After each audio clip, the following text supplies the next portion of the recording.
Pues el trabajo, hay dos clases de trabajo. Uno es el natural, el trabajo natural y el trabajo espiritual.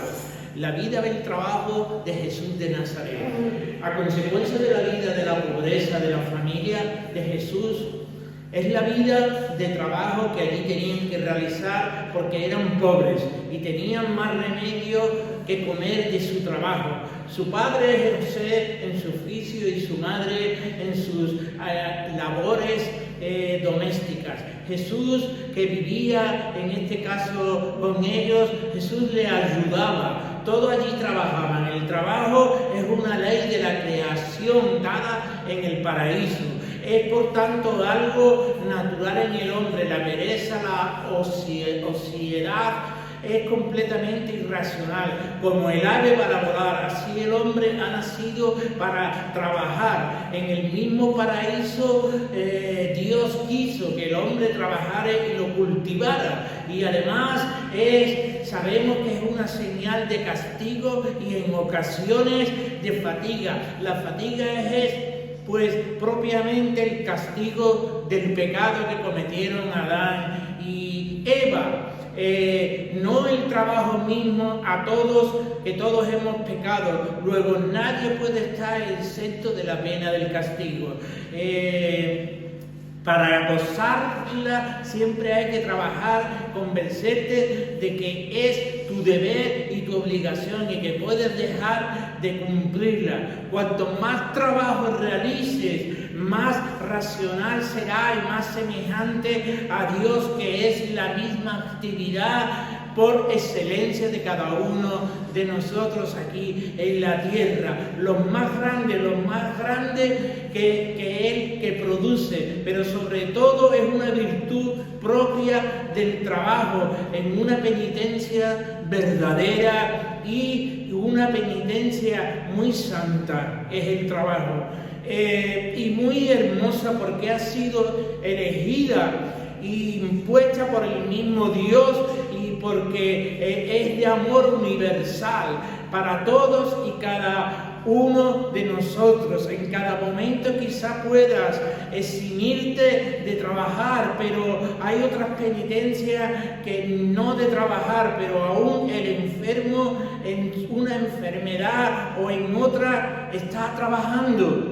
Porque si no es una enfermedad muy grave, pues prosigue trabajando. Porque si la sociedad es madre de todos los vicios, el trabajador es de las demás virtudes, como es en este caso el trabajo. Es evidente que el ocio tendrá mucho más que mejorar las cosas. El demonio, el trabajo, cuanto más duro y penoso es, mejor, porque sirve para prevenirnos de todas las tentaciones, para debilitar las pasiones, para quitar la ocasión al enemigo que se desconcierta ante un alma ocupada. Y en este caso, en fin, es una virtud. La experiencia, la expiación y la preparación satisface por el pecado, adquiere grandes méritos, preserva de caídas. Son los grandes frutos del trabajo y damos gracias a Dios en esta mañana porque Dios conoce cada corazón y porque es tan necesario y a la vez endulce el trabajo, la pena de este castigo. ¿Quién en este caso llamará castigo a una cosa tan preciosa como es el trabajo? ¿Quién se ensanchará gustosamente con el trabajo si a servirle de fuente de gracia y merecimiento incalculable? Por lo mismo no es posible que falte el trabajo, y el trabajo es más estricto, en el más estricto sentido, no solo es trabajo, la ocupación, el no perder el tiempo y sobre todo trabajar significa una cosa gloriosa para el creyente, difícil, costosa, ruda y rebustece la fuerza del ser humano, pues su sudor, sus molestias grandes, así el trabajo en Nazaret, nada de presiones ni de idilios. En aquel trabajo no era un trabajo para hacer algo, para matar el tiempo, para callar a las personas, para vivir del trabajo. Eran pobres. La familia de Jesús eran pobres, eran trabajadores, unos jornaleros carpinteros. Mira a José y a su hijo con el trabajo monótono, pesadísimo, aburrido, de una carpintería y de una carpintería de aldea, donde más se nos hace las cosas más chocas y ordinarias y vulgares. Mira que aquellas manos divinas que crearon el mundo encalecidas ahora con el duro trabajo también con ellos, su madre, y con las labores de las cosas, aún de las más bajas cosas, María con sus fines y delicadas tareas, pues en este caso tenía siempre una ocupación que hacer. Hay que trabajar. Y hay dos clases de trabajo, como he dicho antes, el espiritual y el corporal. Hay que trabajar en el alma. Hay dos clases de trabajo, que es el espiritual y el corporal. Hay que dominar el genio, el carácter y el amor propio para no distraernos y hacer fructuosa la vida espiritual, y sobre todo para ser constantes y perseverantes en ella, en la vida espiritual. Todo esto es también trabajo. Sin él nada puedes hacer, pero proponte trabajar en la vida espiritual, aunque te resulte pesado, cansado y molesto. Aplícate en todo, con todos tus deseos, a la obra de celo que el Señor nos manda que hagamos. Mira a Jesús, tantos años trabajando y aprendiendo la lección de la vida de oración, de la comunión y de la vida de los demás. Es lo más esencial que Dios le ha dado, y es todo y todo o nada. Él es el que señala y es el dueño inmensamente rico, poderoso y lleno de bondades, y nosotros somos pobres, reducidos, y es indispensable que acudas a Él, pues sin Él nada tendríamos, que nada podremos hacer. Ayudar o acudir a Él es a través de la oración, es por el medio por el cual podemos acudir a Él. Y qué amor tan grande del Señor al darnos un remedio para facilitarnos, en este caso, pues la tarea tan difícil y sencilla que podría ser el trabajo, pero a la vez tan eficaz para remediar nuestras debilidades y nuestras miserias. Si los enfermos tuvieran una medicina tan fácil, que con acudir al médico ya se curarían, habría enfermos en este mundo. Nos preguntamos, piensa en nuestra locura inmensa cuando no pensamos que vale el medio, el de la oración, cuando no lo inmenso es la oración, es inmensa, y por ella y a través de ella podemos sanar nuestros cuerpos, pero también con frecuencia la necesitamos, y necesitamos orar en el Espíritu y en verdad. Una vida de oración y mayor santidad necesita el pueblo de Dios. Podrá haber santos, su grandeza y extraordinarias cosas que hagan, como milagros, como profecías, pero con austeridades, con éxtasis, con raptos, pero no sin oración. Sin oración es lo principal. No podrá haber santos ni podrá haber cosas así si no hay oración y si no hay una vida de oración. Ellos habían aprendido y Jesús había enseñado a sus discípulos a orar y con la oración del Padre nuestro que estás en los cielos. Esa es la oración que Jesús utilizó para enseñar a sus discípulos. En el secreto con Dios debemos de entrar en el lugar santísimo, en nuestro cuarto, en nuestra habitación, para poder orar. En muchos casos hay pobreza en la vida espiritual, hay oscuridad, no hay trabajo, pero todo eso con aquel espíritu de oración no hay ninguna cosa y ninguna virtud mayor que la oración que nos pueda hacer que demos frutos en la obra del Señor. ¿Cómo santificar la oración en las cosas más pequeñas?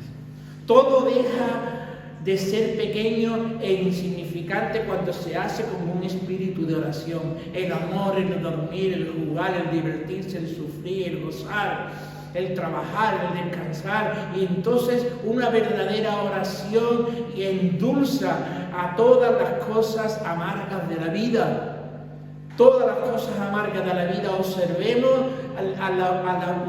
las madres cansadas, fatigadas y todo para dar de comer a su hijo amado, para no salir de su pobreza nunca.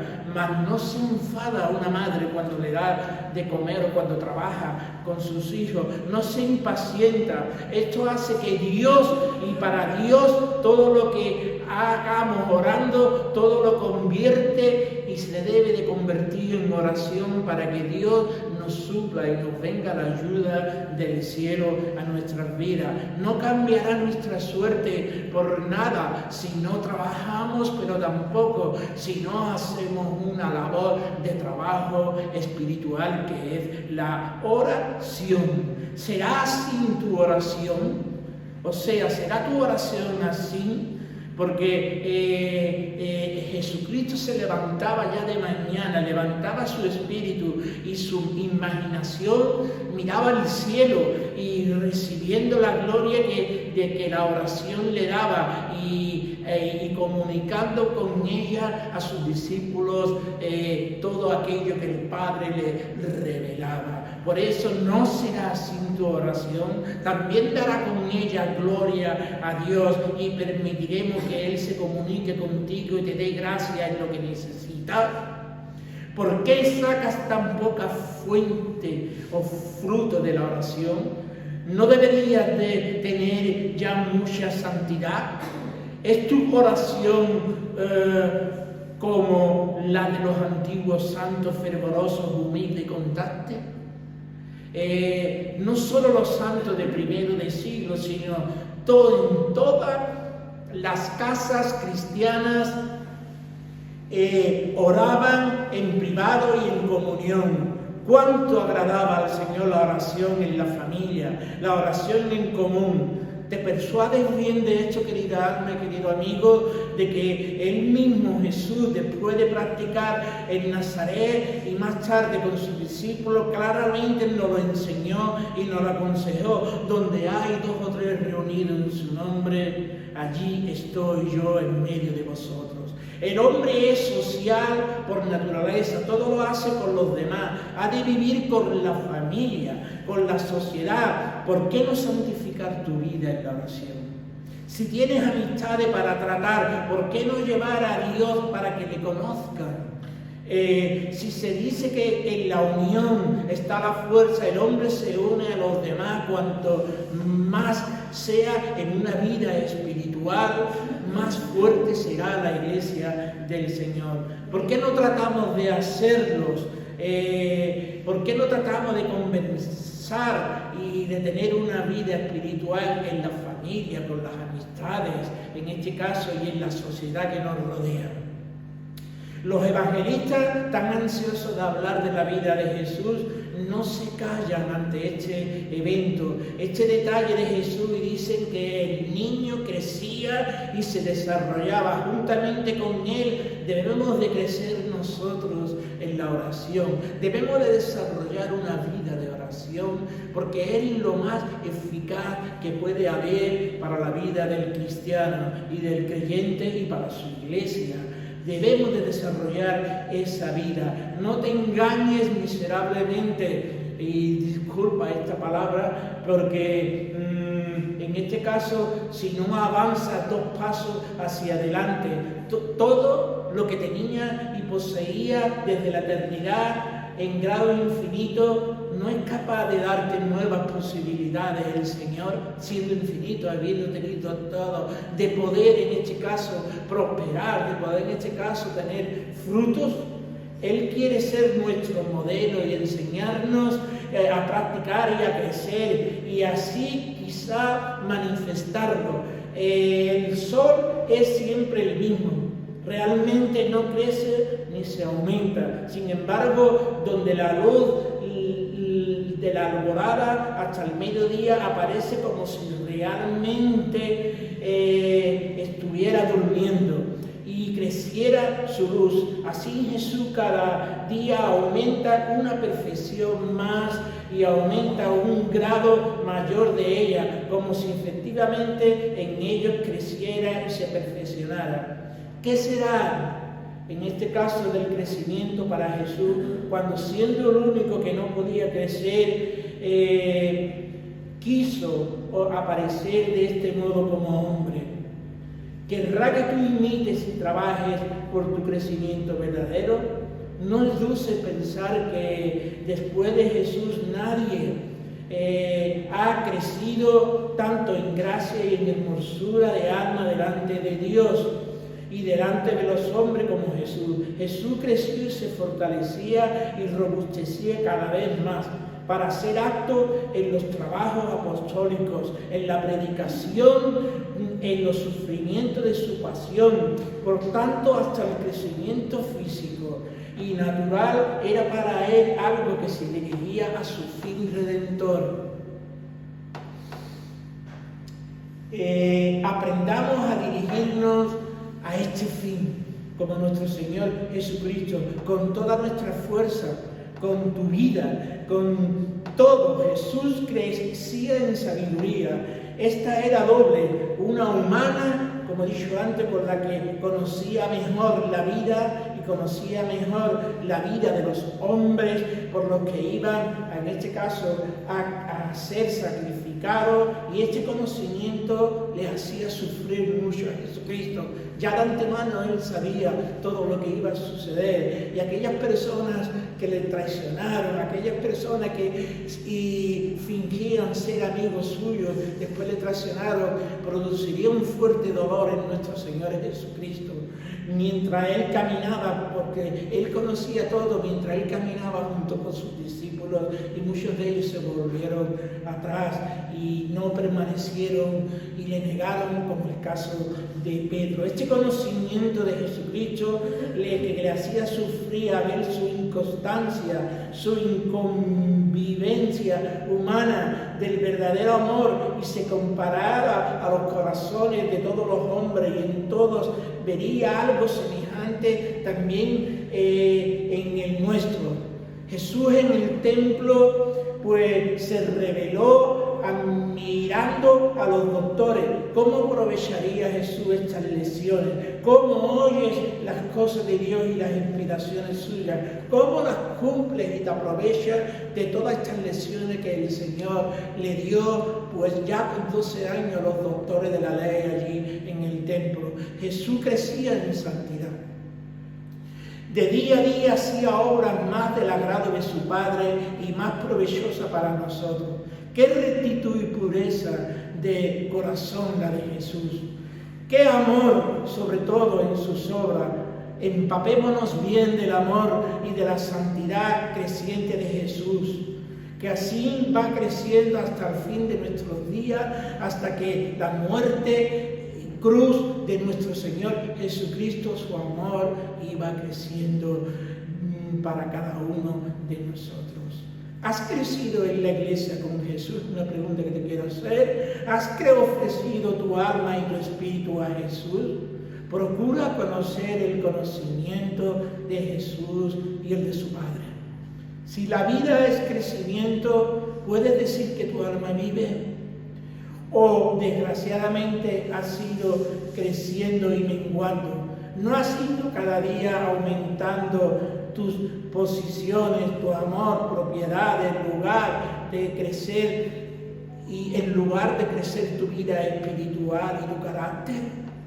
Pide al Señor Jesús que te enseñe a crecer rápidamente como Él hizo para con tu alma, como Él hizo para con tu espíritu, no en este punto de morir, pero sí insiste mucho en la oración para que ésta se haga eficaz.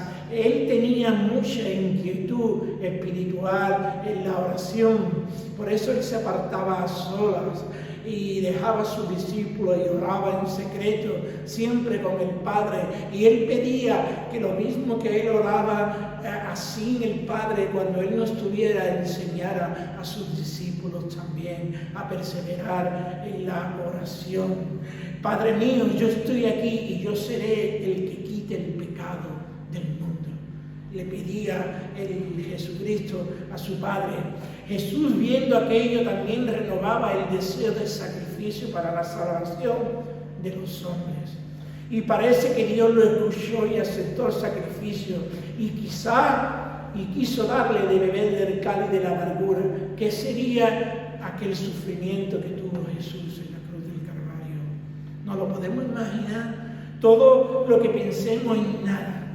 No es posible que penetremos en ese dolor. Era necesario tener el amor del Padre para saber que su Hijo iba a ser sacrificado como Jesús hizo. Cuando Jesús subió a Jerusalén, estuvo 3 días perdidos. Su padre y su madre lo encontraron junto a los doctores de la ley y disputando públicamente y enseñándole la ley. ¿Qué significaba todo aquello? Jesús nos da aquí ejemplo de las altas virtudes y nos enseña a obedecer a Dios en todo hasta la muerte, antes de que en todo momento y en todas circunstancias, aunque tenga que sangrar el corazón, hay que oír la llamada de Dios. Él quiere que cada uno de nosotros hablemos con rectitud. Él quiere que cada uno de nosotros seamos prontos en hacer la labor de la evangelización, con firmeza y con voluntad, con lo que podemos vencer las dificultades y que se nos presenta. Mira el modelo que es Jesús y harás que el sacrificio de Él sea apto para tu vida, porque simplemente Él dice la verdad y sus padres, María y José, pues meditaban siempre sobre las cosas que sus hijos hacían, el por qué Él se apartaba, el por qué cuando se le presentó el ángel, María todo lo guardaba en su corazón y ella se preguntaba qué sería, el por qué me han elegido a mí, el por qué yo he sido concebida por medio del Espíritu Santo. Sus padres no dejaban de buscar a Jesús en el templo cuando éste se perdió, porque él estaba con los doctores de la ley, y él le dijo, como ha dicho antes en la lectura, porque me es necesario hacer las cosas que el Padre me ha enviado a hacer. Nos es necesario a nosotros hacer las cosas que Dios nos ha dejado hacer, nos ha mandado hacer. El sufrimiento y el dolor, queridos hermanos, es al contrario. No descansamos y perseveramos por conseguirlo. Cuando se encuentra Jesús, qué alegría tenemos con el alma. Cómo brotan las palabras de cantar, que dice, encontré al que ama mi alma, la guardaré bien y ya nunca me soltaré. Pídele a Jesús el saber cumplir bien la voluntad de Dios. Él no merece en este caso que Jesús te castigue por marcharse de tu corazón y ocultarse de ti.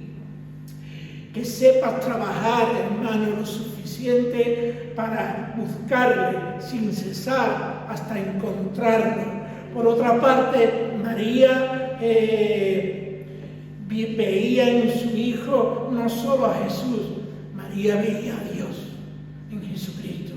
Ahí todo su cariño y su comprensión de amor hacia Él y hacia la obra que su Hijo debía de asumir. Recordemos, hermanos, El trabajo material es necesario para vivir, por supuesto. Dios suple las necesidades cuando falta, pero es muy importante la oración. Porque la oración mueve montañas. La oración es muy eficaz y algún día hablaremos también de la oración. Porque hay que orar sin cesar y perseverar en ella. Gracias, hermano, y hasta aquí la palabra. Amén.